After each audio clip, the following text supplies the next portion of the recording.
Hey everybody, the Cricket World Cup is here.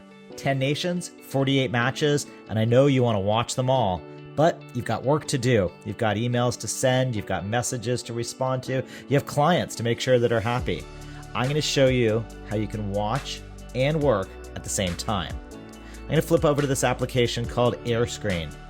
Inside Airscreen, you have access to all of your streaming videos that you're interested in watching.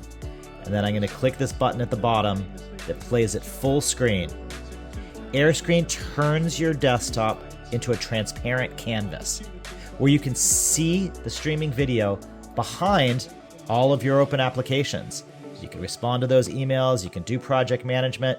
Click up here at the top, you can adjust the transparency so that you can determine where you want to focus. Do you want to be focused more immersing yourself in that video, or do you want to scroll it down and sort of just ambiently see it playing in the background while you're getting your work done?